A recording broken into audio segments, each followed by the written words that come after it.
queridos irmãos, sejam todos bem-vindos ao nosso canal, onde nós teremos a oportunidade de estudarmos mais um pouco os ensinamentos de Jesus através do Espiritismo. Então, vamos fazer uma prece, elevando nosso pensamento a Deus e a Jesus e agradecendo por mais um dia, por mais uma oportunidade de estarmos aqui buscando conhecimento para que possamos nos melhorar, consequentemente melhorar o ambiente onde nós estivermos, contagiando todos aqueles que estiverem à nossa volta. Que possamos, Senhor, a cada dia interiorizar um pouco dos Teus ensinamentos e sermos pessoas melhores. Que as Tuas bênçãos, Senhor, possam alcançar todos aqueles que sofrem, todos aqueles que choram e que em algum momento possam ser tocados no coração aqueles que ainda não entenderam o real objetivo dos Teus ensinamentos. Obrigado por tudo, Senhor, que assim seja. E agora, vamos para mais um estudo com um de nossos irmãos. Meus irmãos, paz e alegria a todos. E vamos hoje a mais um estudo do Evangelho, segundo o Espiritismo, no capítulo 10, Bem-aventurados os que são misericordiosos. Não julgueis para não serdes julgados. Aquele que estiver sem pecado, atire a primeira pedra. Item 11 a 13. No item 11, começa em Mateus 7, versículo 1 e 2. Não julgueis, a fim de não serdes julgados, porque sereis julgados conforme houveres julgados os outros. Empregar-se-á convosco a mesma medida de que vos tenhais servido para com os outros. Essa passagem nos faz analisar intimamente se estamos fazendo correto no nosso dia a dia. Afinal, são vários momentos, pequenos e grandes, que nos colocam o tempo todo numa questão de julgador, de juízes do correto e do errado, do bonito, do feio, do alto, do baixo, do pequeno, do grande. Estamos sempre colocando a nossa opinião em tudo e julgando muitas vezes com o nosso pensamento e o nosso conhecimento até aquele momento do que nos foi ensinado quando nós éramos pequenos. Nós vivemos numa família, crescemos com algumas diretrizes, com algumas normas e quando chegamos à sociedade, queremos colocá-las em prática, julgando ao nosso ver, ao que nós achamos correto. Quando ele fala de não julgueis para não serem julgados, é para que nós saibamos avaliar, porque do mesmo modo que nós julgamos, nós seremos julgados. Porque quem diz que tudo que nós fazemos, tudo que está na nossa frente, tudo que nós escrevemos, compartilhamos, é o correto. Não será julgado por outra pessoa.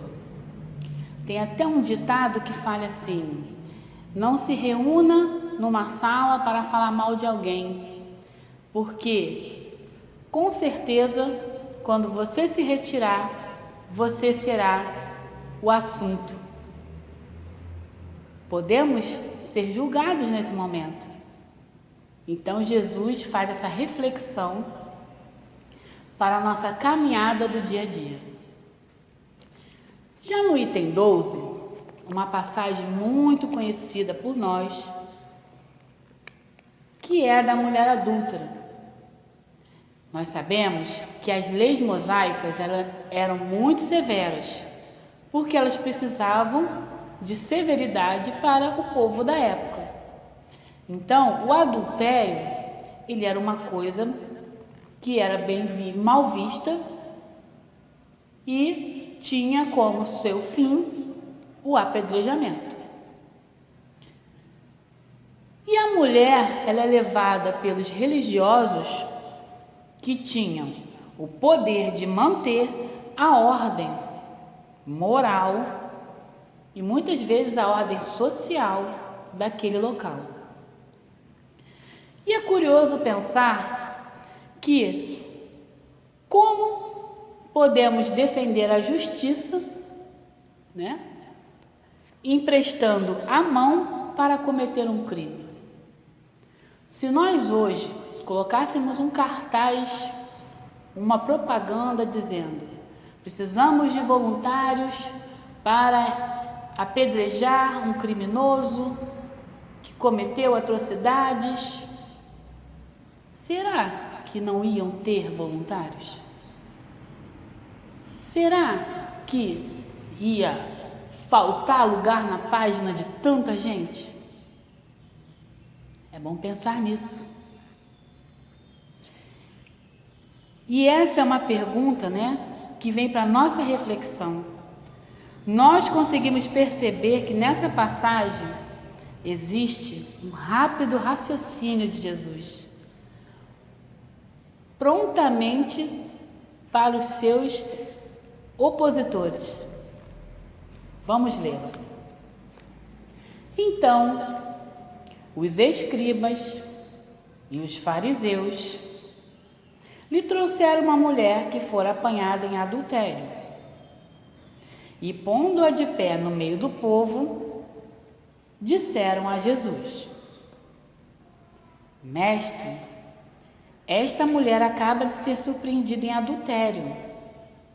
Ora, Moisés, pela lei, ordena que se lapidem as adúlteras.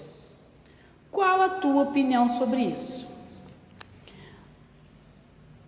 Nós temos que parar para analisar essa passagem. Eles estavam ali, com uma situação cotidiana. Poderia ser uma ação que muitas das vezes acontecia a todo momento, como outros crimes. E colocaram essa situação para Jesus. Vamos ver o que o mestre respondeu. Assim diziam para o tentarem e terem de que o acusar. A gente vê nitidamente que eles não estavam ali perguntando a Jesus, né, por perguntar, para aprender com o conhecimento de Jesus, com o que Jesus iria deixar de ensinamento. Não. Eles estavam ali para testar Jesus, para ver o que ele iria responder diante de uma situação como aquela, onde existia uma lei a ser seguida e uma ordem a ser executada.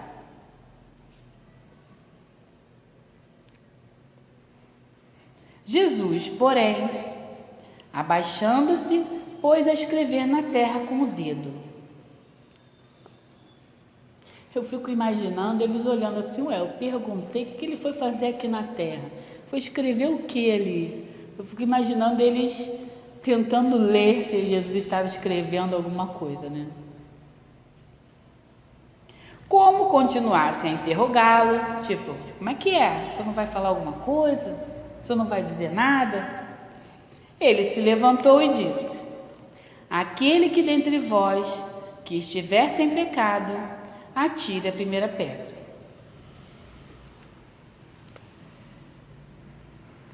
Todo mundo deve ter ficado se olhando. O que será que Jesus queria dizer? Uns perceberam logo, e a gente vai fazer uma rápida análise desse caso. Levaram a adúltera até Jesus. Tudo bem. Mas e o outro? Né? O outro, o adúltero. Ou se comete um adultério sozinho?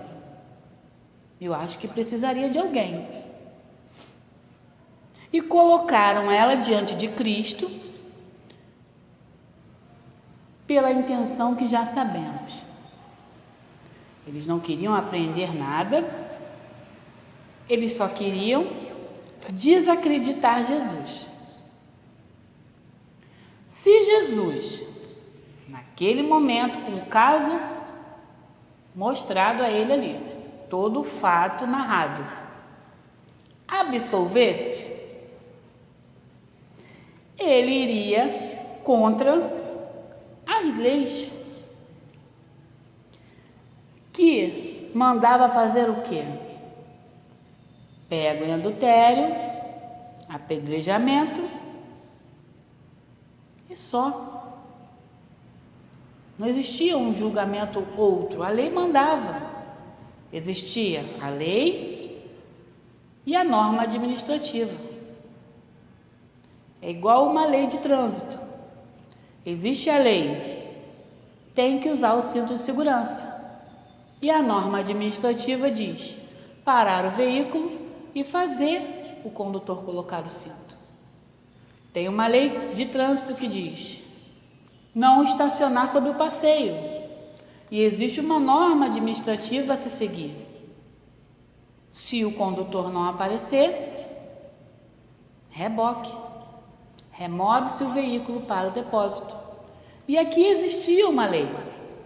Adultério. Não podereis cometer adultério. E a norma administrativa dizia apedrejamento. Em praça pública, onde fosse. Pego a pessoa.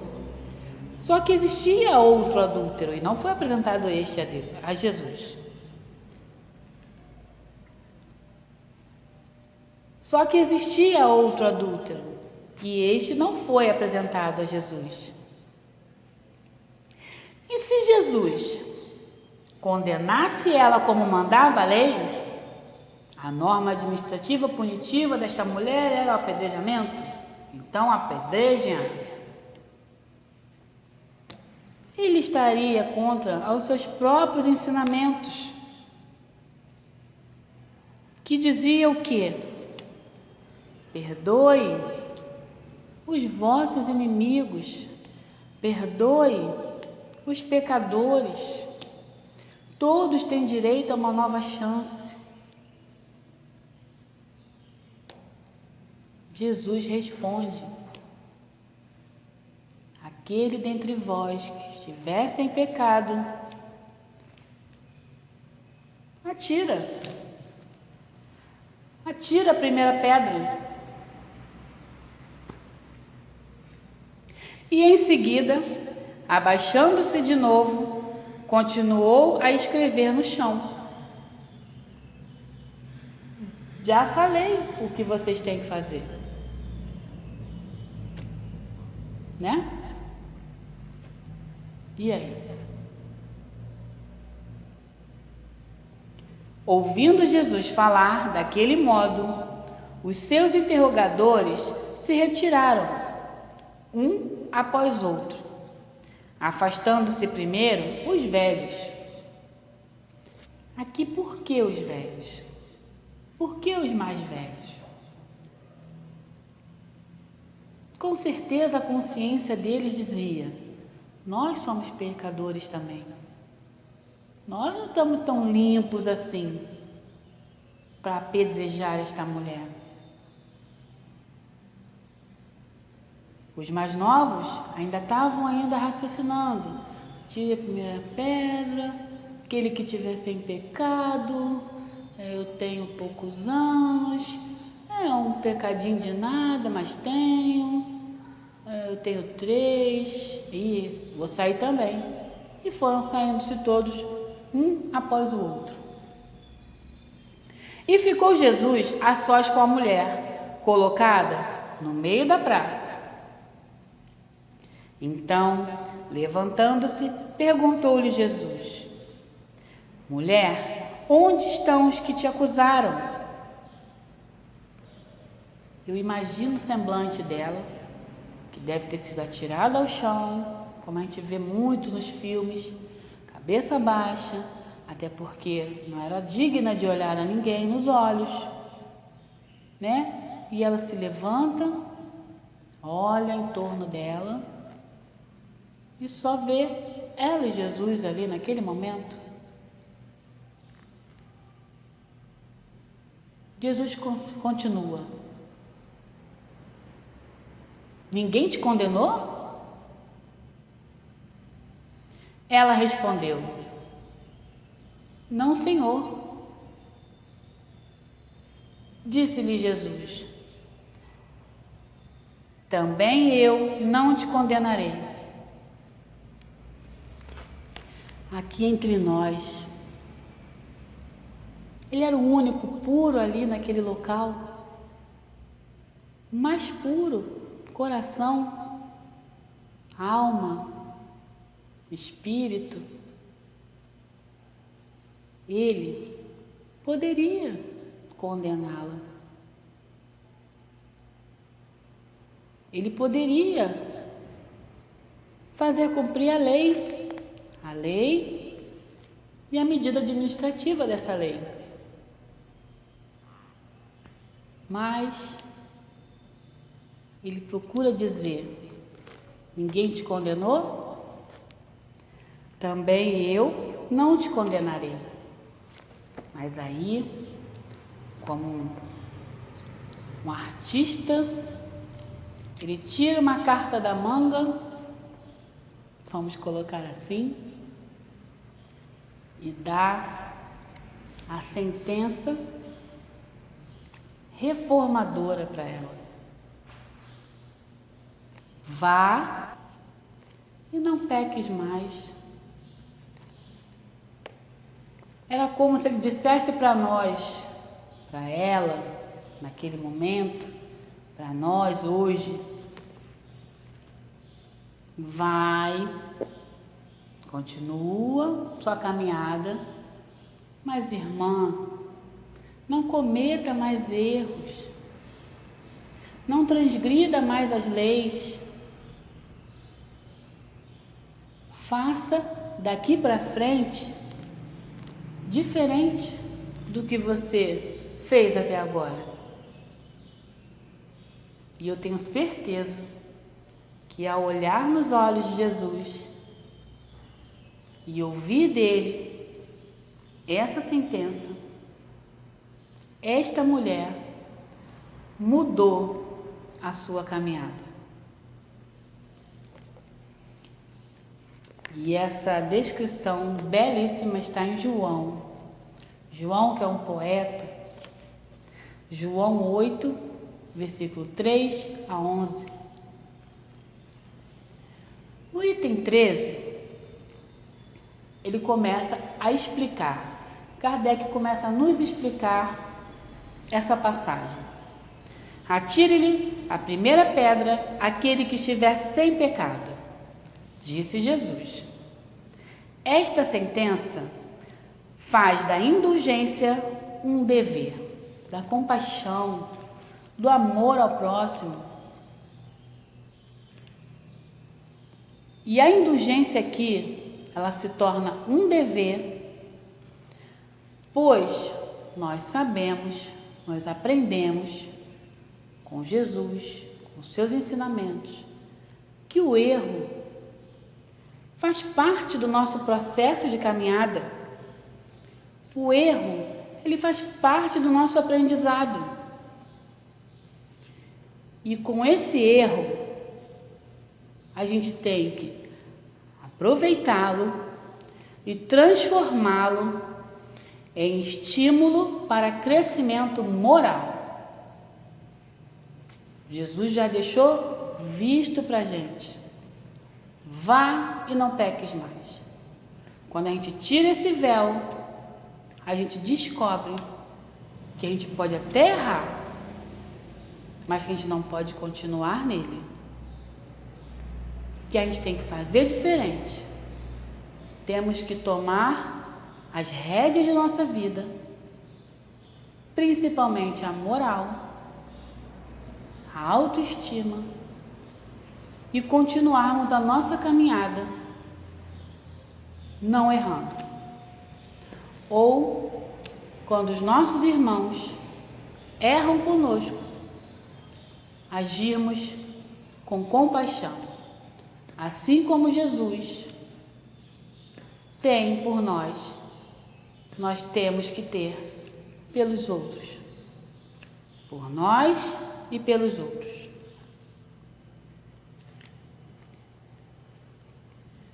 Continuando o texto. Pois não há quem dela não necessite, ou seja, não existe quem da indulgência não necessite para si mesmo. Todos nós necessitamos. Quem não gosta de ser agraciado com o perdão, pela desculpa?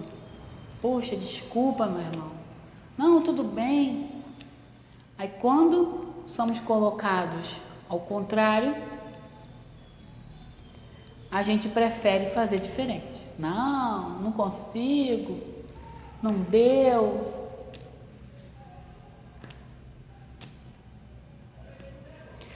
Quanto de nós somos colocados na mesma posição que Jesus?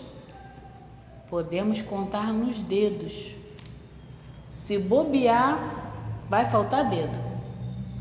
Em que a gente é colocado na mesma posição de Jesus, somos testados e ficamos prontos, eretos, com pedras nas mãos, para atacar no primeiro que passar. Somos assim. Falhamos muitas vezes, mas quando alguém falha conosco, não dá, foi demais. É a quinta vez, Cláudia. E devemos fazer quantas vezes o perdão?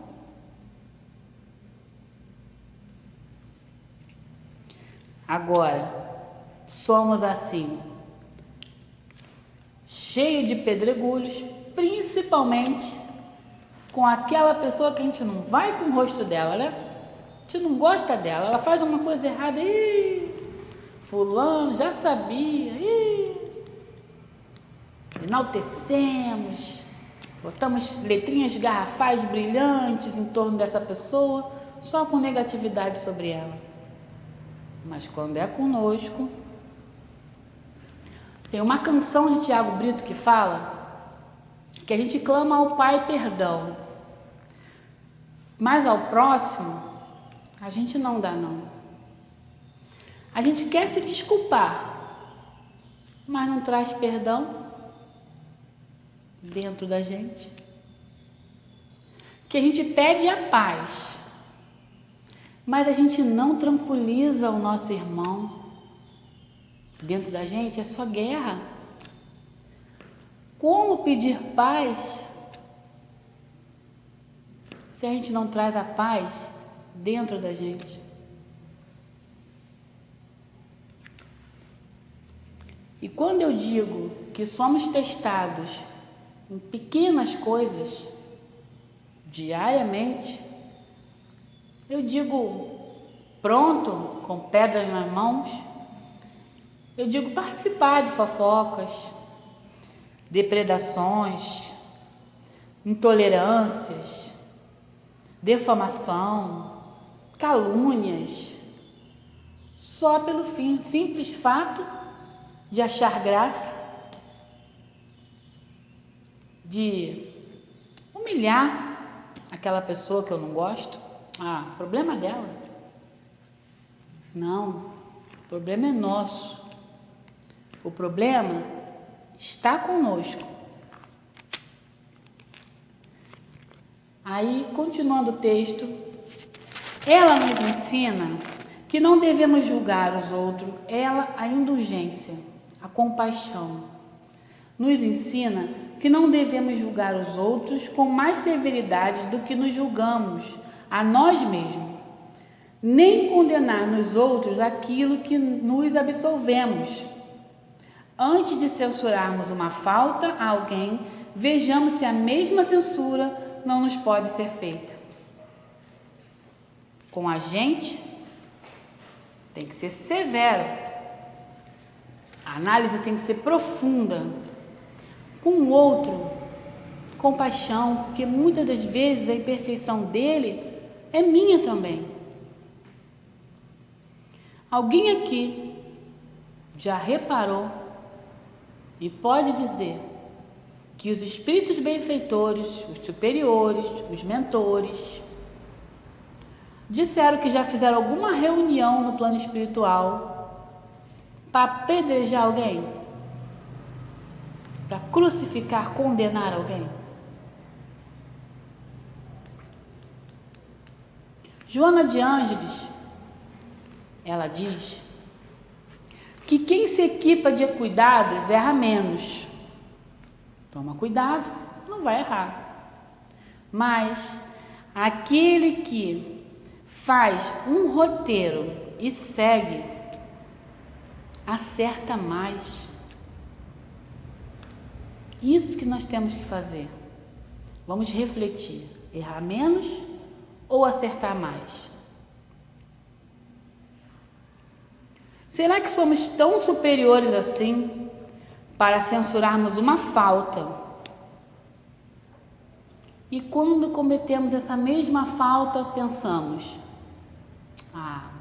foi nada, nem doeu.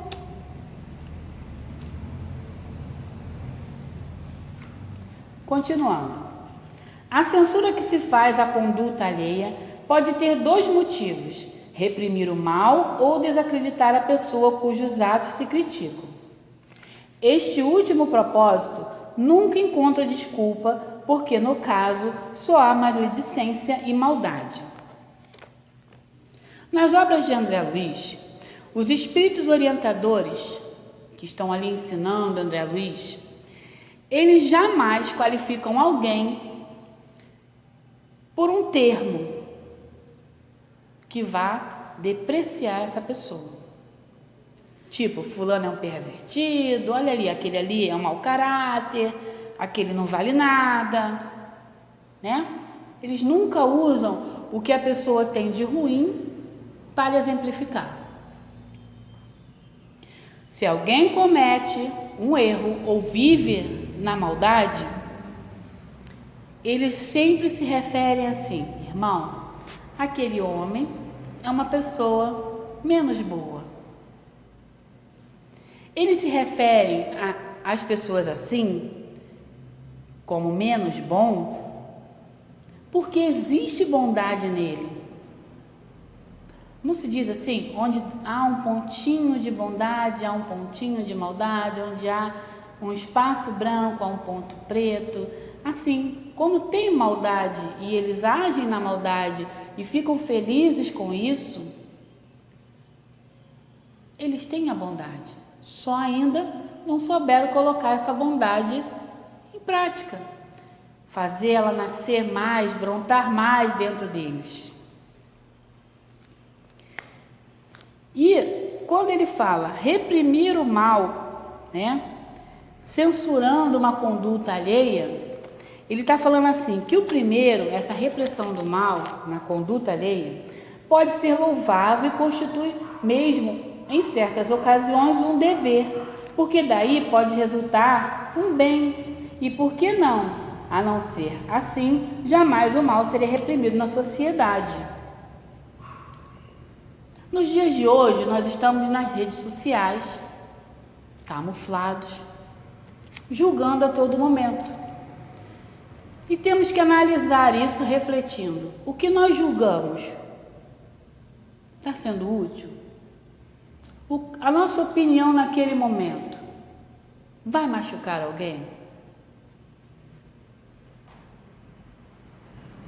Devemos chamar a atenção de algum irmão? Sim. Podemos aconselhá-lo, chamando a atenção, quando o que ele está fazendo está causando mal a ele mesmo, a outras pessoas. E é assim que Kardec coloca aqui: jamais o mal seria reprimido na sociedade.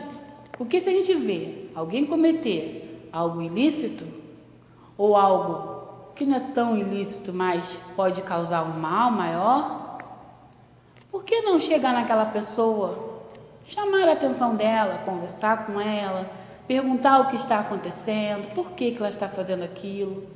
Às vezes é mais útil do que eu chegar para outras pessoas e defamar essa pessoa. Sair distribuindo defamações, fulano não adianta falar, só vive na maldade, gosta disso, gosta de fazer isso e não presta. É isso que ele diz. Se a gente não tomar uma atitude, a sociedade não caminha. O mal vai sempre junto de nós ali, porque a gente não toma, não faz aquela pessoa menos boa despertar sua bondade, até porque o mal cansa. Ser mal cansa. Eu vi um desenho animado que o vilão, ele não queria mais ser vilão, ele queria ser bom, mas ele tinha o estereótipo de ser vilão, não podia ser bom. Não, você é vilão, bom é bom. Então, se até no desenho animado passa a mensagem de que o vilão quer ser bom, por que aqui a gente não pode também querer, também fazer, também tomar uma atitude para o bem? Continuando o texto, o primeiro deve ser louvável, por causa da sociedade. Aliás, não compete ao homem auxiliar o progresso do seu semelhante? Se a gente vive em sociedade, se a gente vive num conjunto, é para a gente, todo mundo, para que todos nós alavanquemos o progresso moral. Não deve, pois, ser tomado em sentido absoluto este princípio: não julgueis, se não quiserdes ser julgados, porquanto a letra mata e o espírito vivifica.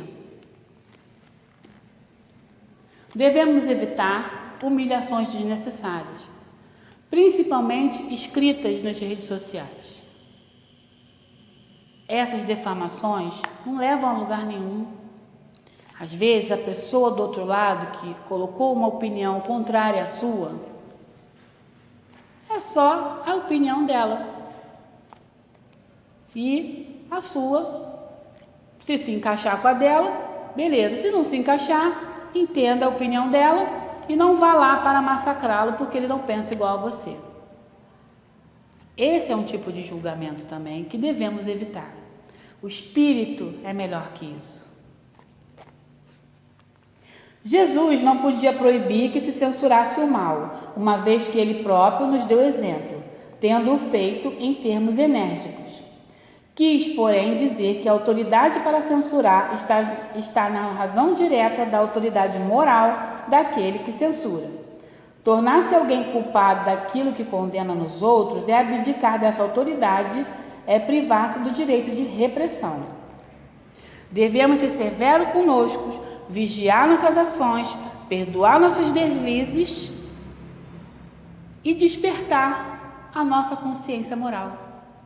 E devemos ser compaixão com os nossos amigos, com os inimigos, evitar julgamento, críticas e as más palavras que não trará nada de útil a acrescentar. Respeitar, aí é o despertar do coração. Consciência e coração juntos, caminhando juntos, não vamos errar. A consciência íntima, além disso, nega respeito e submissão voluntária àquele que, investido de um poder qualquer, viola as leis e os princípios que está encarregado de aplicar. Aos olhos de Deus, a única autoridade legítima é a que se apoia no exemplo que se dá no bem. É o que realmente ressalta das palavras de Jesus. O mal em nós é apenas um desvio de rota. Imagine você embarcar num avião. Aí quando você estiver lá no alto, o piloto diz o seguinte: nosso avião apresentou um problema, passageiros, e nós precisaremos fazer um reparo nele aqui no alto, em pleno voo. E aí? Assim é a nossa vida. Nós já estamos aqui. Nós já estamos em voo para o progresso. Devemos começar os reparos. Devemos alavancar esse progresso. Não vamos perder tempo, não percamos mais tempo. Vamos assim fazer esse reparo, por mais que doe nós, colocar em prática com todo o exemplo e o amor da sabedoria de Jesus. Muita paz a todos e muito obrigada. Vamos agora fechar nossos olhos para a prece final desse estudo maravilhoso. E assim, Pai amado, Mestre querido, gostaria de agradecer o dia de hoje, agradecermos esses ensinamentos que o Senhor deixou, que possamos levá-lo conosco para nosso aprimoramento moral e íntimo e levá-los também para os nossos companheiros de caminhada, para aqueles aflitos que ainda não te conhecem, Senhor, que precisam da misericórdia a todo momento. Que os nossos benfeitores espirituais estejam sempre conosco, nos auxiliando e nos mostrando o caminho do bem, para podermos dar início a uma jornada árdua, mas sem ressentimentos e com o coração limpo. Que o Senhor nos abençoe agora e sempre, que assim seja, graças a Deus.